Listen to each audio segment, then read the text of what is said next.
ជំរាបសួរបងប្អូនទាំងអស់គ្នាខ្ញុំស៊ីនឿនពីក្រុមហ៊ុន Net Cambodia ថ្ងៃនេះខ្ញុំមានប្រធានបទខ្លីមួយដែលនិយាយអំពីការ convert text ទៅជា QR code ដោយប្រើប្រាស់ Microsoft Word ហើយងាយមែនទែនដោយចំណាយពេលវេលាមិនដល់5វិនាទីផងអញ្ចឹងបងប្អូនខ្ញុំមាន3ឧទាហរណ៍ជូនបងឧទាហរណ៍ទី1នេះគឺយើងនិយាយអំពីការ sharing លេខទូរស័ព្ទរបស់យើងនឹងដោយប្រើប្រាស់ QR code អញ្ចឹងណាអញ្ចឹងពេលនៅក្នុង Word គឺយើងមានព័ត៌មានបែបនេះមកនេះគឺជាព័ត៌មានរបស់ពួកគាត់អញ្ចឹងណាអញ្ចឹងនៅក្នុង Microsoft Word ហ្នឹងគឺយើងគ្រាន់តែសរសេរពាក្យ display អញ្ចឹងណាសរសេរពាក្យ display barcode មកយើងសរសេរ double quote ហើយយើងសរសេរនៅបិទ double quote វិញនៅខាងចុងយើងបញ្ចប់វាដោយអក្សរ QR បន្តមកទៀតនោះយើង select វា select រួចហើយគឺយើងចុច Ctrl F9 អញ្ចឹងបងប្អូនចាំពេលនោះយើងចេញមកបែបនេះយើង right click លើកន្លែង display barcode ហ្នឹងបន្តមកទៀតយើងយកពាក្យ toggle field code អញ្ចឹងណាអញ្ចឹងឥឡូវនេះយើងឃើញចេញ QR code មកហើយអញ្ចឹងខ្ញុំនឹងយកវាទៅ scan ជាមួយនឹងទូរស័ព្ទរបស់យើង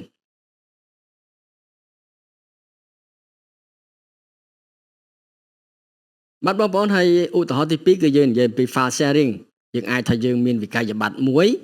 ដែលយើងទុកនៅលើ OneDrive អញ្ចឹងណាយើងចង់ឲ្យអតិថិជនយើង scan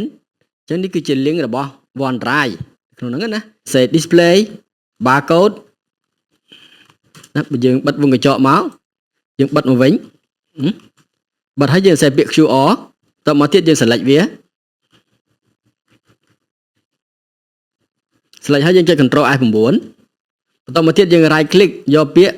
toggle field code អញ្ចឹងបងប្អូនគឺលក្ខណៈវាចេញមកជាលក្ខណៈហៅថា barcode ហ្នឹងអញ្ចឹងខ្ញុំចាប់ផ្ដើម scan ទៀត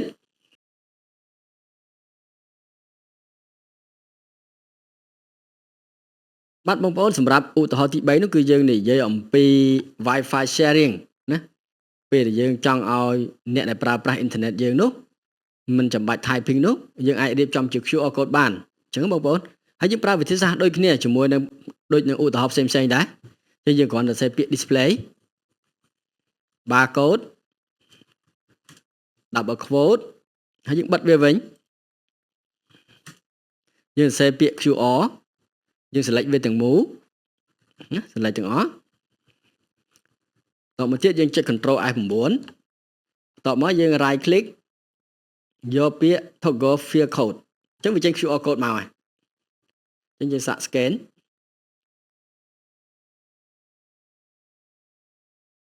បាទអរគុណច្រើនបងប្អូនសម្រាប់ការតាមដានតាំងពីចាប់ដើមរហូតដល់ទីបញ្ចប់បើសិនជាបងប្អូនមានតម្រូវការ Microsoft Office 365 license បងប្អូនអាចតាក់ទងមកខ្ញុំជាមួយនឹងលេខទូរស័ព្ទដូចខាងក្រោម